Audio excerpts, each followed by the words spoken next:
Telangana assembly budget సమావేశాలు 12వ రోజుకు చేరాయి. మరి కాసేపట్లో ఉభయ సభలు ప్రారంభం కానున్నాయి. ఇవాళ కూడా శాసనసభ, శాసన మండలిలో ప్రశ్నోత్తరాలు రద్దు కాగా ఉభయ సభలో ద్రవ్య వినిమయ బిల్లుపై చర్చ జరగనుంది. రాష్ట్ర ప్రభుత్వం అవయవ మార్పిడి రద్దు బిల్లును సభలో ప్రవేశపెట్టనుంది. ఇవాళతో అసెంబ్లీ బడ్జెట్ సమావేశాలు ముగియనున్నాయి.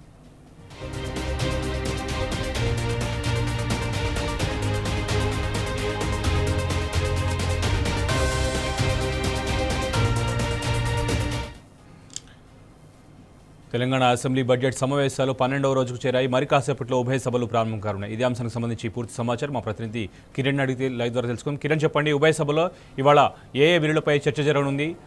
చివరి రోజు కావడంతో ఎలాంటి అంశాలు చర్చకు వచ్చే అవకాశం ఉంది?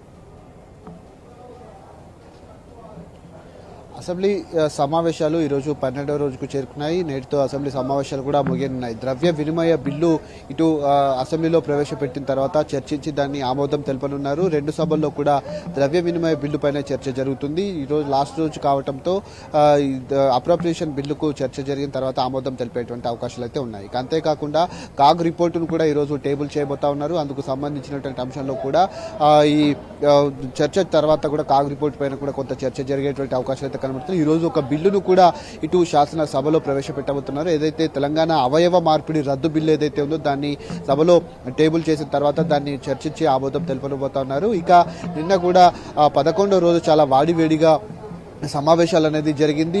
నిన్న ఏదైతే 20% కమిషన్ పైన కూడా చాలా వరకు వాడివేడిగా ఈ సమావేశాలు కొనసాగినటువంటి పరిస్థితి అయితే కనిపిస్తుంది. ముఖ్యంగా రాష్ట్ర ప్రభుత్వం కాంట్రాక్టర్ల నుంచి 20% కమిషన్లు, 30% కమిషన్లు తీసుకొని బిల్లుల పెండింగ్ బిల్లులు ఏవైతే వాటన్నింటినీ కూడా క్లియర్ చేస్తున్నారంటూ కూడా ఇటు బీఆర్ఎస్ పార్టీ పెద్ద ఎత్తున ఆరోపించింది. దానిపైన ప్రభుత్వం కూడా స్పందించినటువంటి పరిస్థితులు అయితే కనబడుతున్నాయి. ఇక నిన్న సాయంత్రం అయితే పార్టీ ఫిరాయింపులకు సంబంధించినటువంటి అంశంలో సుప్రీంకోర్టులో విచారణ జరుగుతుండగా సీఎం రేవంత్ రెడ్డి ఏ విధంగా సభల్లో దీన్ని ప్రస్తావిస్తారు, దాన్ని న్యాయవాదులు ఏదైతే న్యాయపరంగా ఉన్నటువంటి సమస్యను పూర్తిగా సుప్రీంకోర్టును కోర్టు చేసే విధంగా ఏ విధంగా దీంట్లో పరిష్కారం జరుపుతారంటూ కూడా ఏ విధంగా దీన్ని సమాధానం ఇస్తారంటూ కూడా మాట్లాడినటువంటి సందర్భం అయితే కనిపించింది. దానిపైన కూడా బీఆర్ఎస్ పార్టీ అభ్యంతరం వ్యక్తం చేసినటువంటి పరిస్థితులు కనబడుతున్నాయి.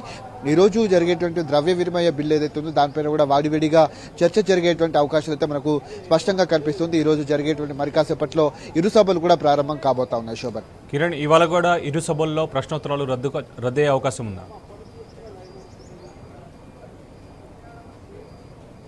ప్రశ్నోత్తరాలను అయితే ఈ రోజు కూడా రద్దు చేశారు. అప్రోప్రియేషన్ బిల్లుకు సంబంధించినటువంటి అంశంలో కూడా చాలా సుదీర్ఘంగా 2 బిల్లులు ఉన్నాయి కాబట్టి వాటిపైన కూడా చర్చ తర్వాత ఆమోదం తెలుపనున్నారు. కాబట్టి ఈ రోజు దాదాపు 4-5 గంటల ప్రాంతం వరకు కూడా ఈ సమావేశం కూడా జరగనున్నట్టుగా మనకైతే సమాచారం అవుతుంది. రెండు సభల్లో కూడా ప్రశ్నోత్తరాలు అయితే ప్రస్తుతానికి అయితే రద్దు చేసింది. కేవలం బిల్లుల పైన కావచ్చు, ఏదైతే వీటిపైన కూడా చర్చ జరిగేటువంటి అవకాశాలు అయితే మనకు కనిపిస్తా ఉన్నాయి. Right Kiran, thank you.